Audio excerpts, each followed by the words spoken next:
Okay, okay, good. Good morning, Chair Warner, and members of the board. Oh. Okay. Thank you.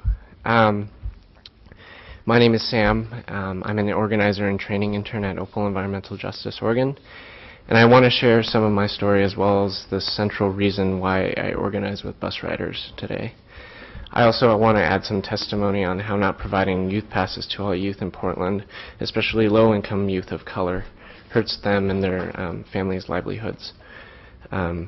Ultimately, I voice a demand to Trimet to consider providing free transportation access to all youth in Multnomah County. So, long story short, I have extensive experience with being out of touch with my community when it comes to public transportation issues. Dependence on public transportation has never characterized my life experience.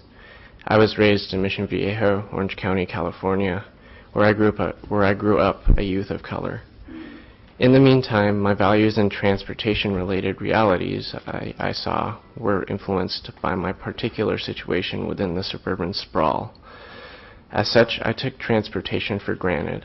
There was always a car for me to drive because my family, as well as every family I knew, owned or was paying off a car, and the yellow buses were just there for the interim time before I tested for a driver's license. I never questioned how I would get to school or do anything much at all if I didn't have access to any of these resources.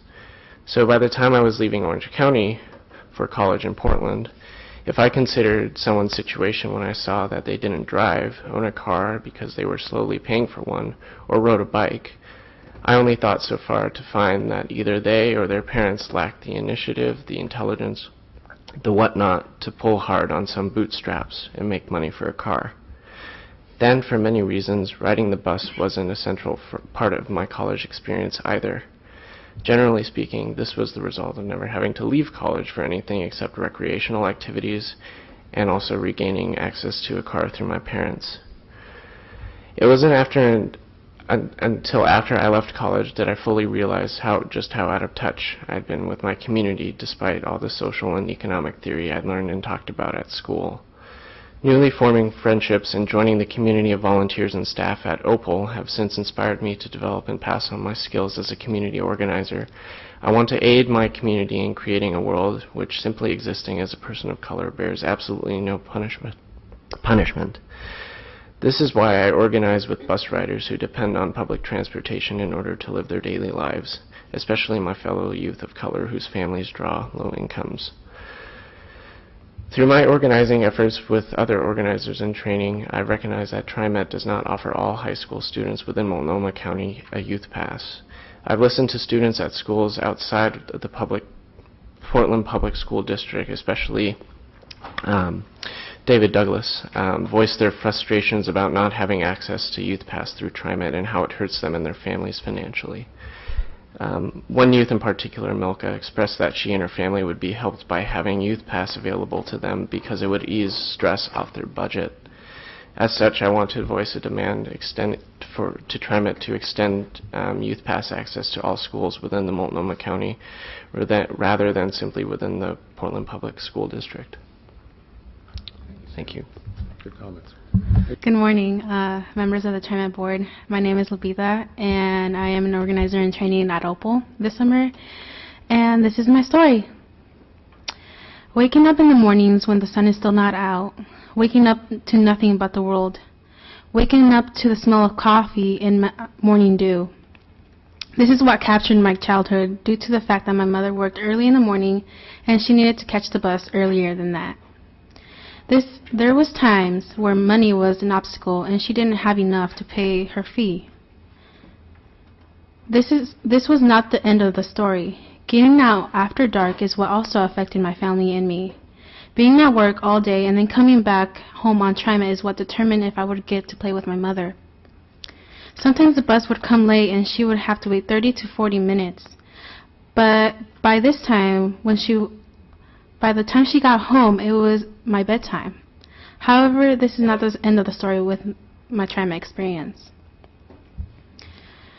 What is a student without youth pass? I went to Park Rose, and all throughout my high school career, I didn't have youth pass. This determined what opportunities and jobs I could hold. What had been my mother's struggle once was mine now. Me coming from a low-income family, I didn't always have the means to pay my fare. Going to the job interview would have to wait. Going to the community service opportunity would never happen. What's even more sad about this situation is of not having a youth pass is some of my peers would get left behind because they didn't have the money to pay their fare. That is, going to a community service. However, this is just my story. Many of my friends relying on Trimet has affected their way of living situation. Coming to school late because the Trimet bus was late and there was no frequent service has been the key to take summer school. Imagine having to go to summer school and the only source of transportation is through Trimet. Well, it looks like those students are screwed again. I've encountered people that don't have money to buy their full day pass and bought the 2-hour ticket to go to doctor's appointments and didn't have enough time to come back on that same ticket. What happens to those people? It sounds like they're screwed too. Do you see a trend here? If you don't, I do. I see the struggle of opportunity. What my mom went through and what I went through is just a recurring trend. People are still struggling to pay their fares. People are still having to wait for buses that are supposed to be there 20 minutes ago. Students are still having to walk a mile or two to get to work or to school. Students are still left out from life-changing opportunities because they don't have youth pass. These are the reoccurring issues. These are the issues of the people. These are the issues of my family. These are the issues. These are my issues and are still my issues. Thank you. Thank you. Good morning, members of the board. My name is Joelle, and I am an organizer in training with OPAL Environmental Justice Oregon this summer. I'm talking about youth access to transportation. I ride the bus every day, and it has helped me get to the places that I need to be, like school, and also my internship with OPAL. I do not own a car, so the bus is my primary mode to transportation, and fortunately, I live in an area where there are multiple transit options. There are 3 bus lines that run right by my house, so I can easily walk to them, and this has been a really good thing for me, but also the bus has helped me get where I need to go, and the high cost of fares has also hindered my ability to ride the bus. Since I graduated high school, I now have to buy a $2.50 fare or buy a monthly $100 pass, which is simply unaffordable for me. And I'm not the only one facing this problem. Through the Organizers in Training program, I've met other youth who also struggle to pay for the bus fares. I also met another recent high school graduate whose family is really burdened now by having to buy a $100 monthly pass. That takes up a lot of a person's income, especially if they're low income. And this obstacle of paying for the bus really hurts the young people who are very reliant on public transportation. Since transportation links people to resources and opportunities, such limits can negatively impact a young person's life by forcing them to give up on things they care about. So, for example, youth use the bus to go to school, work, extracurricular activity, cultural events throughout the city. But if they can't afford to ride the bus to get there, then they're forced to give up on these things. And high fares and inadequate service are blocking their ability to enjoy these essential opportunities. So they can't really live their life the way they really want to because of the high fares. So I believe that as youth, our experiences are real, and we deserve high-quality bus system that meets and responds to our needs. And I really urge the members of the board to engage with youth, to listen to them, their stories and their experiences, and to respond to their needs, because it really makes a huge impact on our lives. Thank you. Well, thank you very much. Okay. Good morning, Board of Directors. Thank you. Thank you for taking the time to listen to us today. I'm I'm speaking before you today to convey the dire urgency of youth access to transportation in Portland. This is an issue that's affected me directly over the years. As a concerned member of my community, I see it as my obligation to make sure that those who are unable to make it to this meeting this morning due to work or summer school still have a chance for these issues to be heard. I was born and raised in East Portland. I grew up there my whole life. I started using Trimet when I was in middle school, and safe access to transit has never really been available in this part of town. The bus lines have always been few and far between. I remember that there's never really been very great sidewalks out there. Crosswalks have gotten better over the years, but they're still pretty hard to come by, and it's pretty dangerous to cross the street out there. With the bus stops being few and far between, it leads to overcrowding, and people are left with no other choice than to walk long distances in between their stops and their location. This problem is magnified by the lack of sidewalks, safe streetlights, and crosswalks all around the east side. Expanding the Youth Pass to all Portland area school districts would be a great first step for Trimet to show that they really understand who depends on their services. With the overwhelmingly positive feedback that we received from Youth Pass when it was expanded to Portland Public Schools, I don't think that expanding it to East Portland would make that any different. I've watched the city change dramatically over the past 20 years, from the time I was young until now. I've seen the sweeping displacement of communities of color from North and Northeast Portland, many of whom I know have moved out to East Portland, and the Trimet infrastructure has so far not been able to keep up with that growth in population. Stores and services are now further away from people's homes, out of walking distance, and they rely on transit more and more. In the fall, I spent time with the Multnomah Youth Commission, Portland State University, and OPAL, where we conducted a series of focus groups with high school students in East Portland about their access to transit. Overwhelmingly, people said that they would, if they had Youth Pass, they would volunteer more, join sports teams, school clubs, look for jobs, and I think that this should be something that all youth should have access to.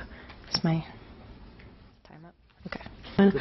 I'm also an organizer in training at OPAL this summer, but unlike my peers, I am not a native to Portland. I am a queer Chicana from Southern California. I moved up here about 4 years ago this summer on the pursuit of a BA in art and Spanish at Portland State University, and because I wanted to become a teacher and an educator. And fortunately, I have been able to have that experience in Portland, working with youth, seeing the diversity in the cultures in the students that I've taught Spanish to, and thinking in the future how, and also now having experience working with OPAL, transportation is a big issue with how those students get to school. Not just get to school, but are able to attend and have access to after-school programs, which is really important for the livelihood of those students. And this is the first time I ever ridden on the bus all the way out to East Portland. I've had the privilege to, have lived in mostly downtown, the east side of Portland, the inner east side, and I've been lucky enough to have a lot of transit lines pass by my house. But every now and then when I go out to the east side or North Portland, I see this pattern that the more out I go, the less services there are, the more the more shabby-looking shelters there are, or no shelters. They're obsolete. There are no benches. There are no shelters. I mean, it rains all year round in Portland, and these folks need a shelter to stand under. Or folks that have limited mobility need a bench or something. So it's really disappointing for me to see that, and knowing that I have a lot of friends that have relatives or friends, other friends with mobility, or they're just elderly, and it takes them a while to walk around or get around. And so having that in mind, you know, that's one thing. I mean, one of the many things that Trimet needs to work on. But again, bringing it back to youth, again, like I said, I was a Portland State University student. I just graduated, so I don't get the Flex Pass anymore. So I have to budget my income now as a post-grad looking for work to see how can I afford that. I do have the privilege that I still have mobility and that I can walk and bike around town, but a lot of other youth don't have that privilege and also don't own a bike or just can't afford it, because the majority of folks that are transit dependent are low income and people of color, and a lot of them are youth. And you know, it's a privilege for the students in Portland public school districts to have that access, and I wish that it would extend to other schools as well. Not just how Craig Proser said, we only mentioned Multnomah County, but I think starting with Multnomah County would be a huge first step into getting to the other counties. So I just wanted to clarify that we eventually want all the youth in Portland, Oregon, all Oregon to get a free bus pass, but you need to take those steps first. Thank you. Thank you, Stacy.